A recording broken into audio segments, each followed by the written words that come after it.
Olá, no Página Aberta de hoje nós vamos falar sobre o tremor de terra que ocorreu em Maceió no último dia 3 de março de 2018. Nós vamos ver como estão alguns apartamentos após o tremor, o que os especialistas dizem sobre o que ocorreu no dia 3 de março e o que as autoridades estão fazendo para tentar resolver o problema. Veja agora no Página Aberta.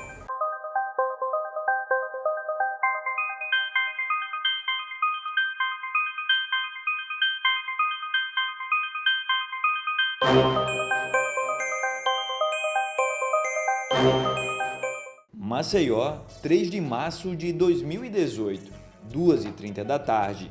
Um tremor de terra em diversos bairros da capital assusta milhares de moradores. No momento que teve o tremor, a mesa mexeu, o sofá também, aí foi um pânico geral no prédio. O tremor foi registrado por várias câmeras de segurança e pelos próprios moradores da cidade, que assustados saíram de suas casas. O Laboratório Sismológico da Universidade Federal do Rio Grande do Norte registrou o tremor de terra em Maceió, que teve magnitude estimada em 2,5 na escala Richter. Segundo especialistas, este foi o primeiro abalo sísmico registrado na capital alagoana nos últimos 60 anos. Em Alagoas, a situação já é diferente. Segundo um mapeamento realizado por uma agência de jornalismo de dados, entre 1954 e março de 2018, foram registrados 41 abalos sísmicos em diversas regiões do estado. Os maiores deles ocorreram nos municípios de Junqueiro, no ano de 1972, e em São Brás, no ano de 2006. Ambos registraram abalos de 3,4 na escala Richter. Precisa agora estudos geofísicos para complementar, para ter um diagnóstico.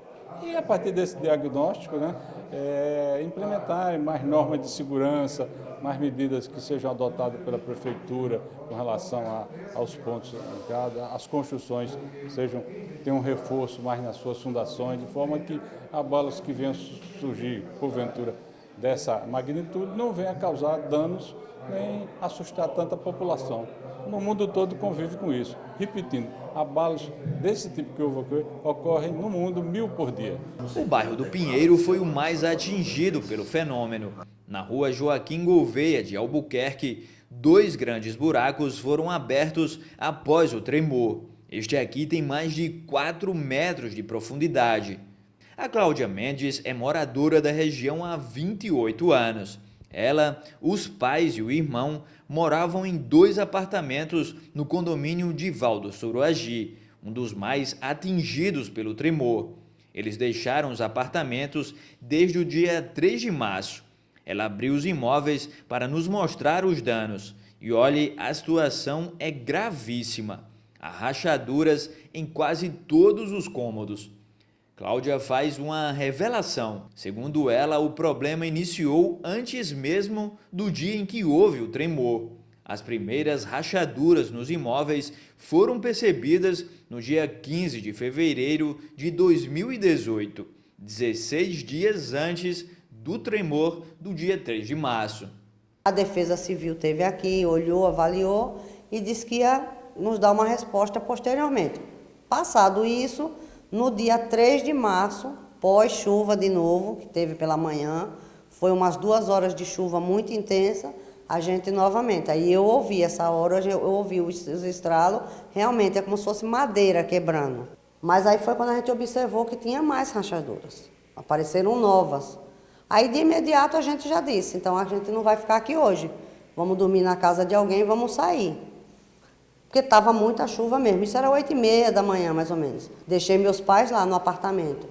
Quando a gente chegou aqui, eu disse, vou começar a pegar roupa, alguma coisa para levar de imediato. A gente não ia sair com mudança, com nada.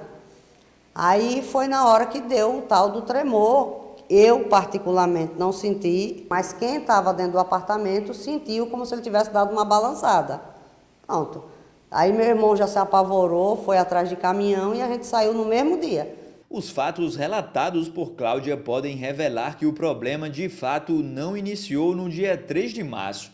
Para Ricardo Queiroz, professor de hidrologia do SESMAC e geólogo, os relatos de fissuras no solo da região ocorrem desde 2009.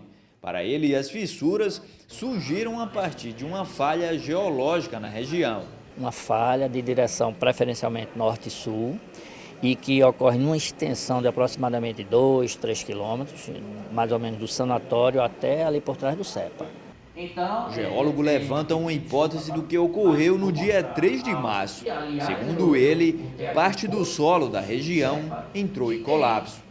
A nossa hipótese, minha e de alguns outros colegas, é que houve um colapso de uma camada de areia, provavelmente 30, 35 metros, colapso, que ela, ao se colapsar, ela adensou e as camadas superiores desceram. Por causa da chuva, é isso?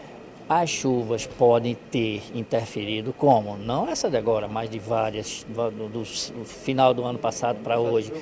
Essa chuva tem infiltrado por essa falha, ter atingido essa camada e também o nosso sistema de esgotamento sanitário é feito através de fossas e poços absorventes.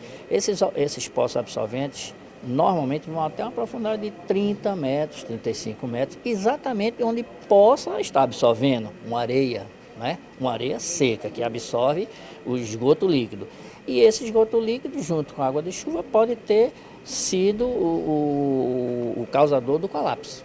A hipótese também é defendida por esta geóloga e professora de Engenharia Civil e Ambiental da Universidade Federal de Alagoas. Aquela área do Pinheiro é uma bacia endorreica. O que é uma bacia endorreica? Uma topografia mais baixa, onde toda a água vai naquele sentido, não é isso? Então, precipitações vão... Agora, o problema daqueles prédios de fissuramento não é novo, desde 2010 já vinha acontecendo. O que chama a atenção é o processo que se desencadeou depois do Carnaval, com grandes precipitações, e agora, no dia 3, com aquela grande precipitação e 2 horas de grande chuva. No entanto, os dois geólogos acreditam que apenas um estudo geofísico da região vai conseguir revelar de fato o que ocorreu. Fazer uma geofísica ali naquela área. Uma geofísica rasa. Geofísica é como se fosse uma investigação do subsolo, como se fosse um eletrocardiograma que a gente faz com o coração, emitindo aquelas ondinhas.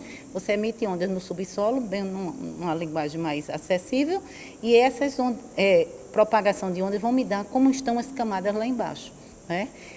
Se eu tenho camadas mais argilosas, mais arenosas, aonde é que eu tenho mais as falhas, os fraturamentos, que isso vai me dar os pontos de fraqueza naquela região do Pinheiro. No próximo bloco você vai saber quais as hipóteses levantadas por especialistas sobre o que ocorreu no dia 3 de março e o que eles estão fazendo para solucionar o problema.